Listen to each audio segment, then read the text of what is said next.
really difficult to do. A long way we have. A long way. But there's no deadline. Right? There's no deadline. We have all the time in the world, basically, right? Unless we are so driven by compassion for other sentient beings, there is a quick technique. There is a quick technique. There is actually a very quick technique. But only if we're it's our compassion, we cannot bear for others to suffer.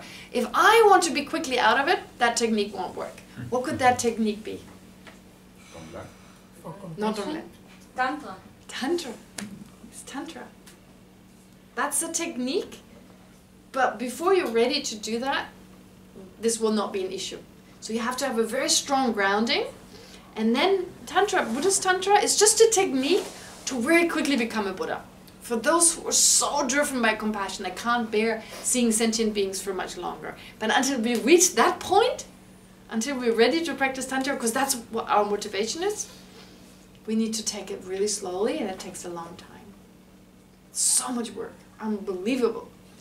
But it's a beautiful process. It's okay that it is all the work. You know what else? It's a nice process. You know what else? It's a nice process, and it makes you happier as you go along. It's a stairway to happiness. Right? Instead of stairway to heaven, it's a stairway. This is the good thing. This is the beautiful thing. And psychologists have found, modern psychologists have found, that all of us have a certain level of happiness. That's something that, right, makes us usually happy. For some people it's higher, for some people it's lower. And there's like, I don't know, the scale between 1 and 100, let's put it that way. So some people it's 1, there's like a usual level of satisfaction and contentment, and sometimes it's a little unhappiness, you know, and sometimes we get happy, but it's really like going down for a while and then leveling again, and going up and then leveling again. So like the most beautiful events, you win the lottery, it goes up but it comes down again. However rich, you're rich from the end of your life, but that excitement will not last. You lose a very close person close to you, you go down, but you eventually come back to that normal state again. But they say, they found, psychologists have found that when you engage in practices such as, I'm taking Buddhism just as an example, but working with your own afflictions, generating love and compassion and so forth, this general level is raised. So instead of being a 5, you go up to a 6, you go up to a 7, and that inspires you to go on. Oh, this is nice. I like that, right? So your level of contentment and satisfaction goes up, and that keeps you going. That's the good thing about it. So not only is it worthwhile, but there's an incentive. It's happiness, right? So through love and compassion, actually I wasn't sure what I'm supposed to talk about. I mean, I knew in a way, but with Alain, he's made it very, very clear. But I prepared something slightly differently. I talked more about love and compassion. So I was so lucky to go online and research how much happiness, love, and compassion can give us. It is important to be loved and to have affection shown towards us. That's important for our happiness. But more important is even to be loving and affectionate. So they talk about, there's all this research, there's incredible research online. So it shows logically, like here you have the scientific proof, the more loving we are, the more compassionate we are, the more happiness we have. You want to be happy? And so this is what Shantideva says. You want to be happy? You practice compassion. You want others to be happy? You practice compassion. I mean, that's it. So basically the solution to our problems, and Alain did a great job to explain all this to you, so you know what compassion means, what it really means. It's not about becoming a doormat. It's not about becoming a friar and all that stuff, right? So you already know all these things have been explained, and that is an incentive to actually go along, because really it's about increasing compassion and going in that direction. Sorry, that was not your question. I was just agreeing with you. Okay. Yes. We're talking about realizing ultimate reality. Yes, yes. So maybe you can guide us or explain us the meditation or some sort of meditation that we can do in order to realize it better, or to maybe experience it. When? This is one of the most difficult questions, and it requires years of explanation. So here you go alone, he's going to teach you. The thing is that would take too long. I mean... She's from the Dharma friends, with friends from the Dharma friends. Ah, okay. Students.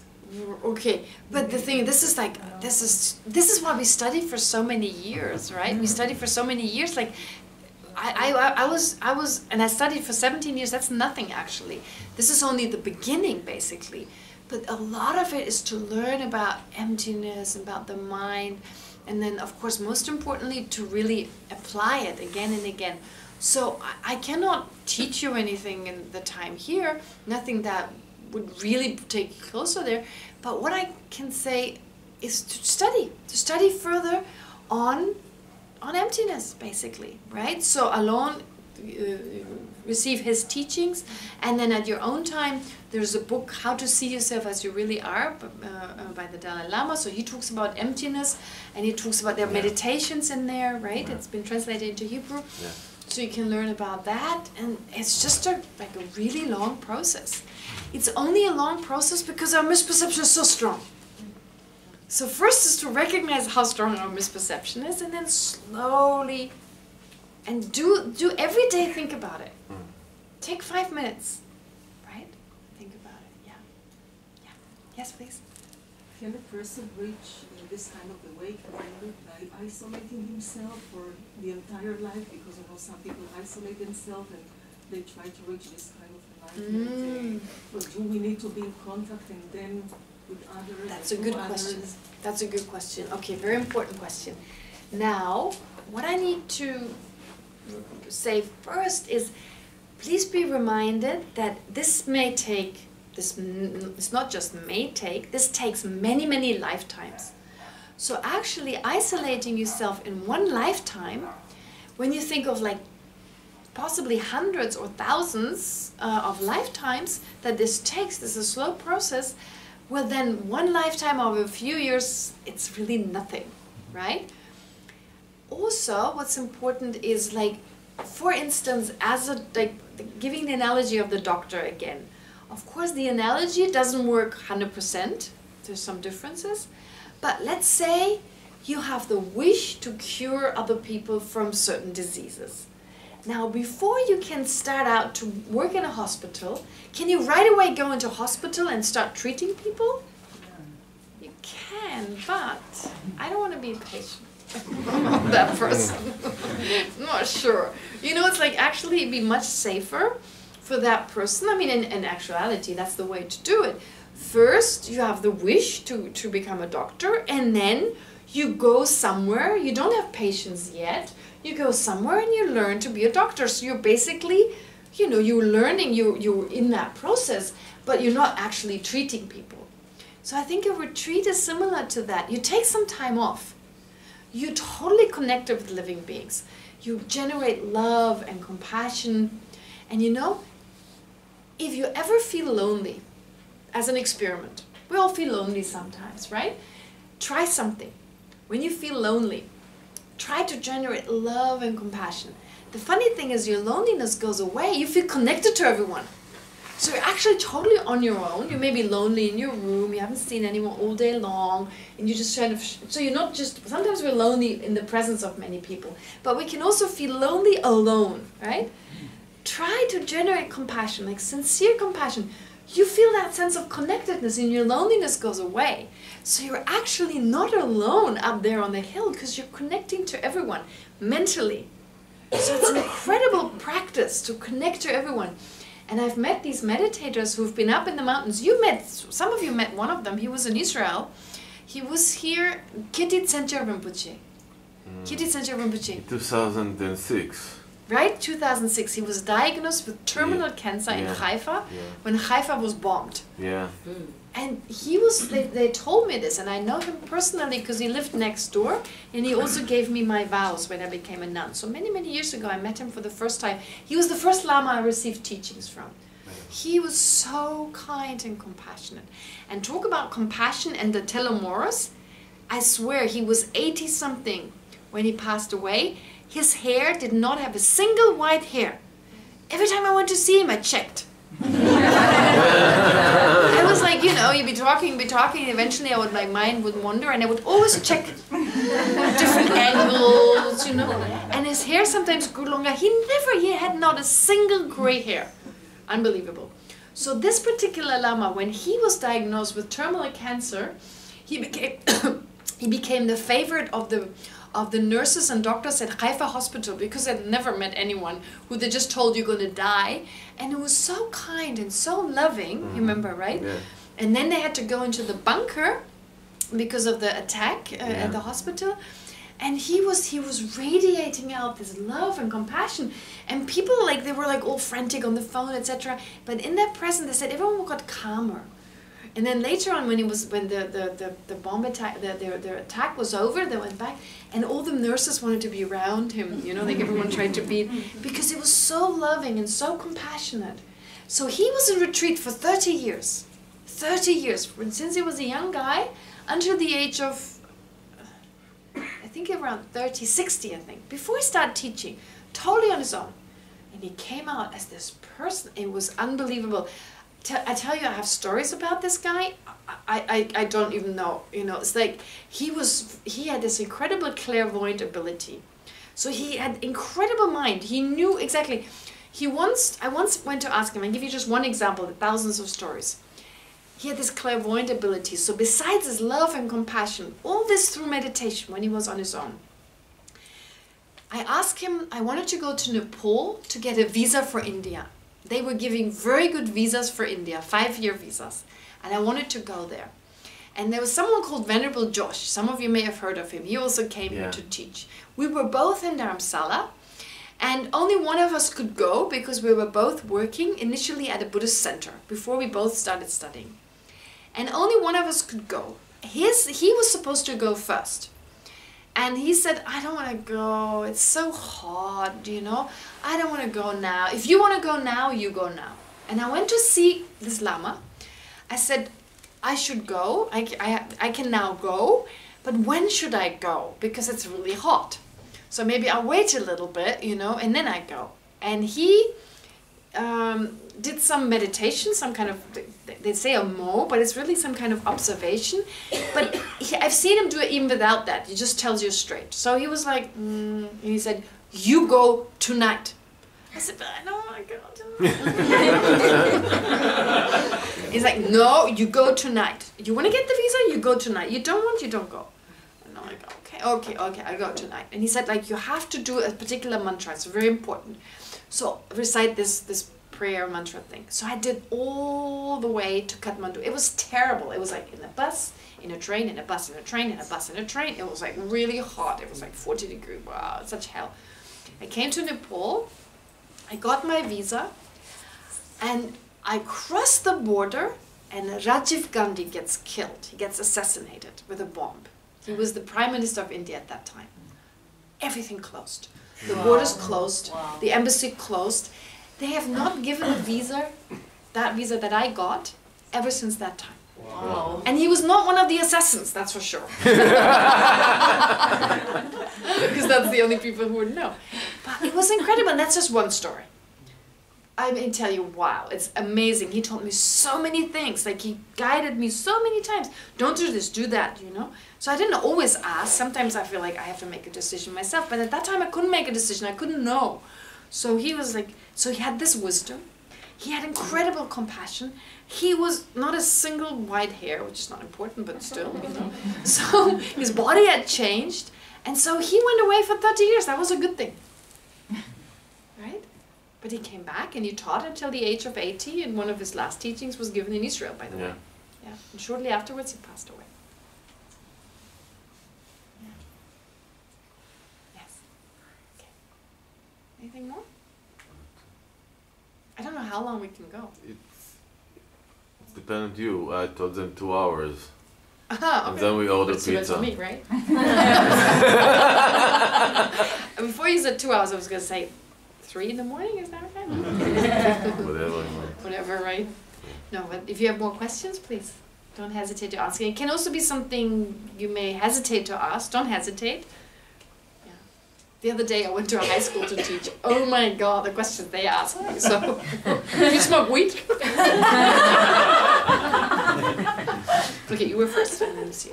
Please? A short question. Yeah, please. When you are talking about a lifetime, are you talking about the body or the mind, or both of them? Ah, good question, important question. When I talk about a lifetime, okay, one lifetime means one body, one mind together, right? In this lifetime, like, let's think, like, the idea of my mind creating this body. In a sense, it's not really like, no, my body was created by my parents, but it was my mind that was responsible for actually, first of all, taking this mind, this body, and also my mind, likewise, the karmic force of my mind being responsible how the DNA in my body exchanged, what experiences I had, right? So basically it was my mind from the previous life that was born into this body, and then the lifetime is now defined by this life, by this mind and this body, which effectively work together in the sense that we talk about coarser levels of consciousness and subtler levels of consciousness. The subtler level of consciousness is not affected by this body, but the coarser one is. So the coarser type is the one that is active when I'm awake, you know, when I'm awake. Then the coarse mind is there, it's dependent on the coarse body in general, and they are dependent on each other. Basically, they influence each other. And then subtler levels arise when I fall asleep, for instance. Then a subtler level of consciousness arises. And when I die, the coarse mind totally dissolves, and only the subtle mind is there, and that goes on to the next life. And again, I take another body. When the body is ready, a coarser mind arises. During sleep, it becomes subtler, it becomes coarse again during the waking state. You know, like falling asleep is like dying, but it's a different type of death. I heard the other day, what's the word for bed? Mita. Mita. What is the word for dying? Mita. The ancient peoples, they knew. Right? They knew. Wow, okay. Differently. I know, there's only one letter in the middle. Yeah. The rest is the same. Some lady, she was very sweet. She wrote it down for me. She's like, you see? And I'm like, yeah, I see something. The center and the letter in the center, it was kind of like a squiggle, right? It was like, that's the one, Mita. But it's interesting because another... Paramita. Paramita? Paramita.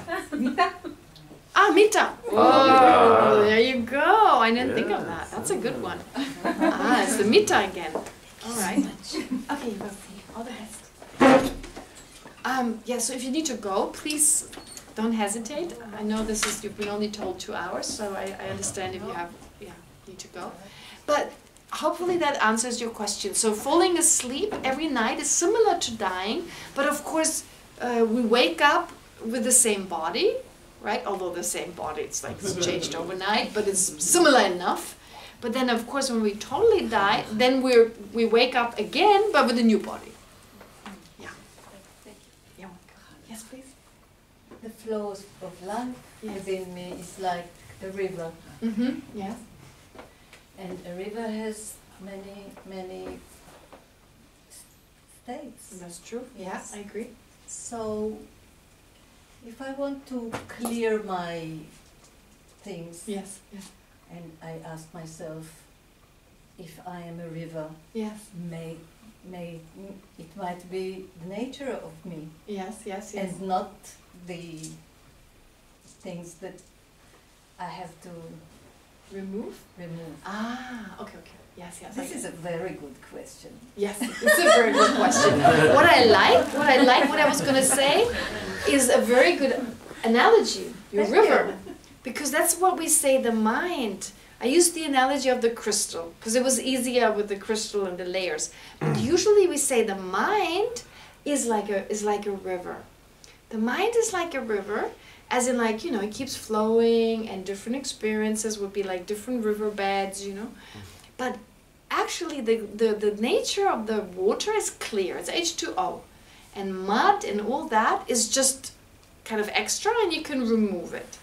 Okay. Now your question. But I'm talking about when it's very rushing, and it depends on the wind. Yeah. Okay. I couldn't differentiate between the water and the wind. Right. But they're different. Yes, but the wind causes it to be rushing. Yes. So how can I clear the wind? And the river, I cannot control the wind. That is true. And the Buddha... Please. And another thing is the compassion towards the river, that people drown in it as a consequence of the wind that makes it rush. So these are the two aspects of my questions. I get the first aspect. So you're saying, first of all, I thought there's some other aspect too. How do I not know this is not in the nature of my mind? You know, the anger and the afflictions and so forth. So it should be part of it. Why should I remove it? That's the first part. That's the first question I hear. It's not why should I, can I differentiate? Can I actually do it? Like, why should I work hard? Maybe in the end they're part of each other. Maybe this work is not natural. Oh, maybe this is not natural, exactly. Yes. Maybe this goes against because nature. Okay. Should I be all the time the same? The same H2O? Okay. The same like glass all the time? Right. But the river is not like this? Okay. So you're saying actually like our mind should go through rough patches, so it doesn't seem to be natural to just have that clear kind of mind. Right. That is one question I hear. The other question you're saying, doesn't the mind also depend on things other than itself? So the wind, and that we cannot influence. So wouldn't that mean we depend on things outside of ourselves? We cannot change, and they change the mind. So we cannot change the wind, etc.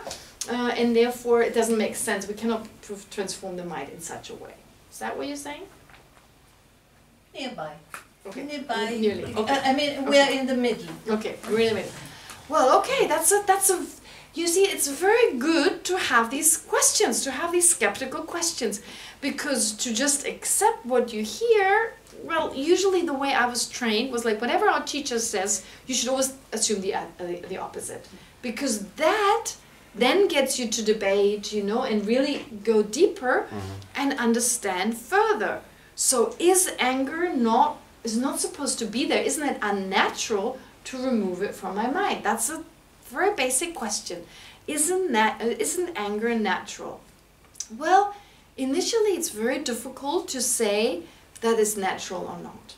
But I think the first question, we should start off not so much with that question.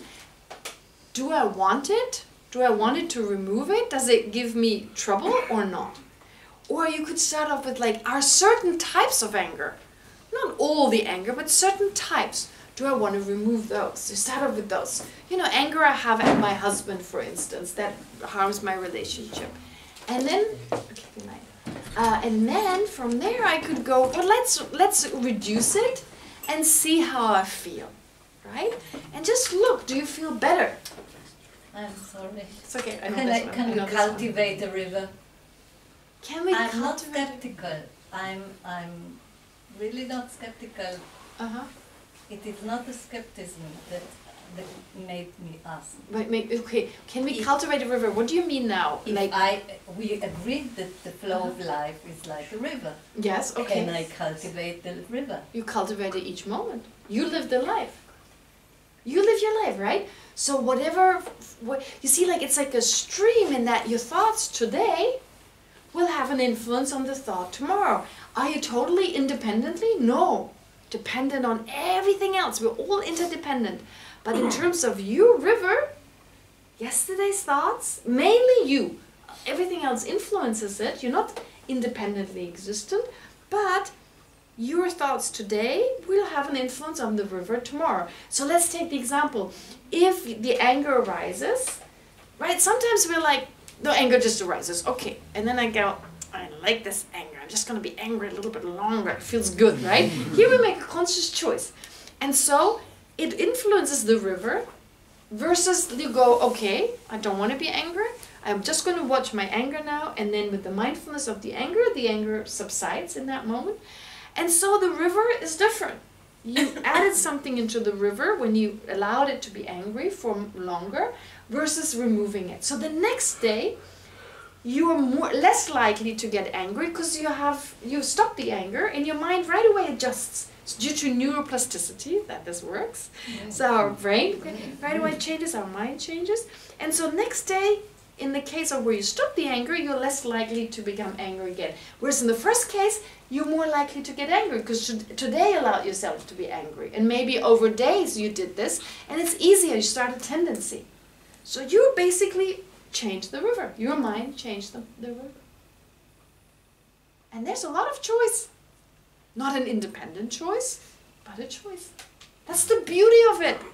I can't change people around me. I can't change the world. The one thing I have control over, or I can learn to gain control over, is my own mind. That's so beautiful.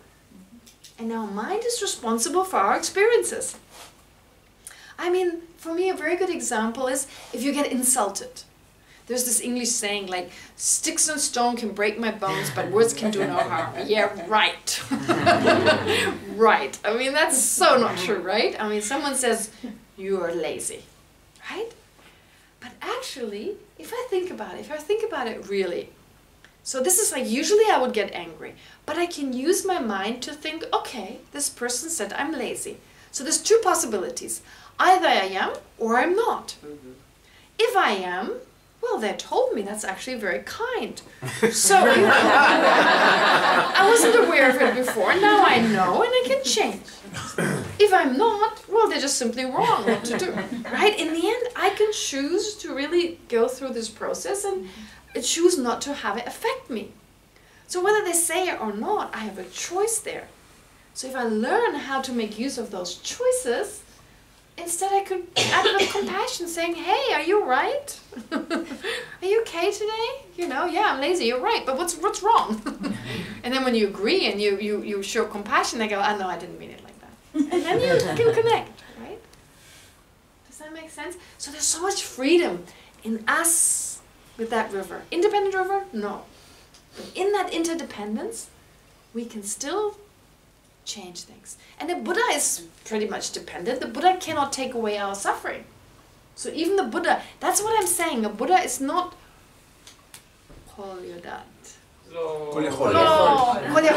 sorry. It's not quite. So that's where the Buddha is also limited. Also limited in what the Buddha can do. But still control his or her own mind. Does that make sense? Yeah. My English is less. אני אגיד בעברית. בעברית? אוקיי. את תרגמי אותי.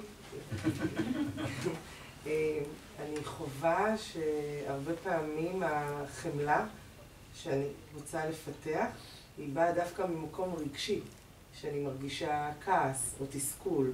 כעס, I know that word, that's anger. Sorry, go ahead. על עוולות, על דברים שאני רואה, בייחוד כאן בארץ שאני חיה.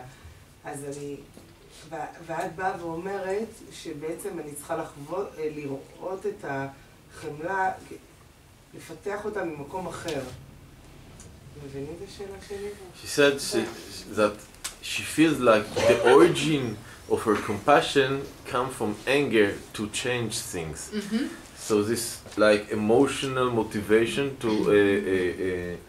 to create a compassion from an anger, for her point of view. Ah, okay, nice. So she said, and you said that compassion need to come from somewhere else. Somewhere else. I don't, you see, anger can never, it's always directed at a person. So what you call anger, I don't think is anger. It's a strong sense of like, I need to change something. You see, anger, we're never angry with an action. You see, like, anger with an action is actually a good type of anger. In the sense, like, if it's just the action, it's like a sense of, this is injustice. Okay, go ahead, bye. So it's actually not anger in that sense, because we usually, the thing is, like, if someone does something negative, we don't get angry with the action, we get angry with the person. Yeah? So I think what you identify as anger is just seeing what is negative as negative, and it's like, it's enough now. I need to do something. That's not anger. That's a good state of mind. You know, compassion also sometimes is misunderstood. It's very important. One of my teachers once told you. I'll tell you something funny. This was this great teacher, the great teacher I told you about, right? One time he told a story of how he's quite sick, actually. He's really sick. So he's always sick, but he still functions. He's been sick for many years. So one time he talked about his sickness and I was translating for him. And when I heard this, I started crying, you know, like suddenly I was overwhelmed by emotions. And my next thought was, I'm really compassionate. I had that thought. I seriously had that thought. I was like, yeah, that's just a sign of my compassion. First I was like, oh, I'm embarrassed. Everyone saw me crying. And then I'm like, no, they think I'm really compassionate. It's okay. So then my teacher, after about an hour, he said, and some people think compassion means when you start crying. That's not compassion, that's timidity. It was so good for me to hear that. I was like, yeah, all right. But he was not unkind. He waited an hour to say it. So hopefully people forgot it was me. No, but he said, you know, sometimes we think compassion means like, all sentient beings, so much suffering, right? And then like, please beat me up, but yeah, you can do anything you want, I'm a friar. I mean, I'm just exaggerating here, right? So, but what I'm trying to say here, people think it means like you become sad. It's actually, it explained it very beautifully, it's actually like, this is not okay. I need to do something. I myself will do something. It gives you this courage, this determination. So I think what you call anger is really just this kind of like, it's enough. Must be, it's enough, right? Need to do something. It's tough compassion. Pardon? Tough compassion. Yeah, they call it tough compassion, exactly. Taught us tough compassion. Tough compassion. Very good, very good, lovely. So tough compassion, it's like this, where you use tough measures. I mean, our parents show tough compassion all the time. And seriously, I've seen the Dalai Lama practicing tough compassion. That was scary, but it was still tough compassion, right? He was really like, do, you know. So the thing is, therefore, compassion, I think this is a good thing. And it should be there. And it's not about becoming soft, it's about becoming strong. So compassion is about becoming strong internally. It gives you inner strength. It gives you so much self-confidence. The most compassionate people, they don't care what you think about them. Who cares? It's what I think about them. So it gives you this self-confidence, this inner strength, this resilience, right? So I think it's easily misunderstood, not just in Israel, that's why I use the word Freier. I mean, in the West they ask, would you become a doormat, a punching bag? No. It should be the opposite. It's like you see an injustice and it's like, this is not all right, I'm going to change it myself. That's compassion. So what do you call kas? I call what's compassion. What's compassion in Hebrew? Chemla. Hebrew. Chemla. Chemla. Chemla. Sounds like something delicious to eat.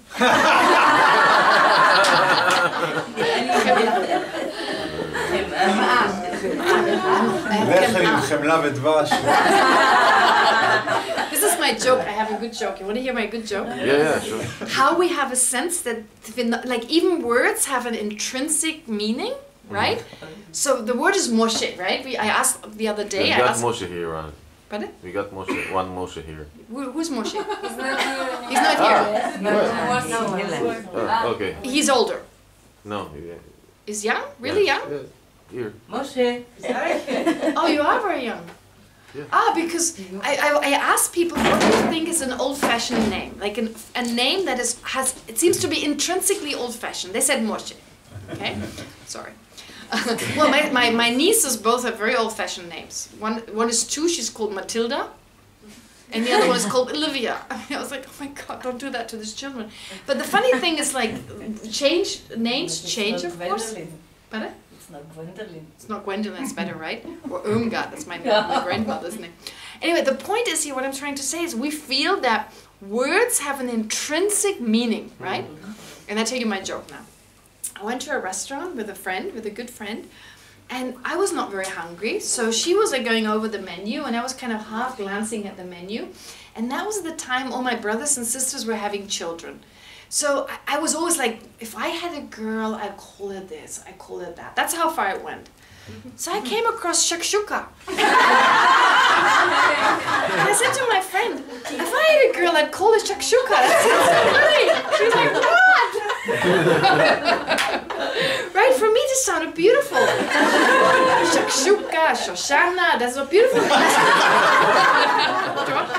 I love these things. I heard Shoshana. But for me, it doesn't mean anything. It sounds beautiful. shakshuka, yeah, so shakshuka, that's my shakshuka joke. So, why am I saying that? Why am I actually saying that? I don't know. Intrinsic. Intrinsic. Chemla. Okay, so your gas is actually chemla. Sorry, that was totally lost it there. So, but yeah, so I actually think it's that it's a good type. This kind of I need to do something. So compassion should be forceful. The more forceful your compassion, the better. Yeah. So tough compassion, definitely more desired than gentle compassion. Actually, the more strength it gives you, the better. I have a question about, so compassion leads to action? Yes. Yes, if compassion does not lead to action, it's useless. You need to have compassion. And you know, compassion, we start off with compassion, wishing for others to be happy, to be free from suffering, and wishing myself to protect them from suffering. And then you go up and you do something. So it's compassion always needs to be strong enough to motivate you, to say the things that are appropriate. But of course it goes together with discernment. To be discerning, to be intelligent about what you say, how you say it. So you need skillful means, you need to have discernment and wisdom, and then compassion. Those are very important, yeah. Okay? All right. Maybe because... Good. Okay. Yes. So, you want to say something? I say something in Hebrew to show off a little bit, but I'll do it. No, first let's do the dedication. Would you like to do the dedication? No. You go ahead. No, you do it the way you do it. It's nice. I usually do it in Hebrew. Then do it in Hebrew. Okay. Now I can say a recipe of a Chinese restaurant you won't know. So, נקדיש את האנרגיה לכל היצורים החשים באשר הם, מי ייתן ויהיו מאושרים ושמחים, ומקורות האושר והשמחה שלהם יגדלו, ומי ייתן וכל היצורים החשים באשר הם לא ידעו צער וסבל, מקורות הצער והסבל שלהם ייפסקו, מי ייתן וכל היצורים החשים באשר הם ידעו אושר נצחי, ומי ייתן וכל היצורים החשים באשר הם יחוו את הכל בצורה שווה. 4 measurables. Great. Okay, wonderful. Thank you. Okay. לילה טוב, חלומות פס. עוד שנייה, עוד רגע, לפני שאתם מתפזרים.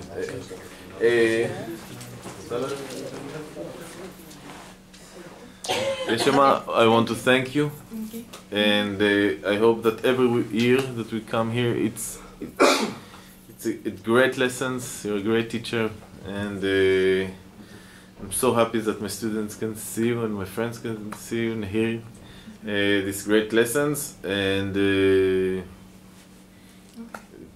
thank you very much. It's become a tradition now. It's the third time, right? Yes, third time. It's a tendency now to come. Okay, well, thank you for having me 50 years here. to go now. Thank you very much. Thank you for having me. Bon,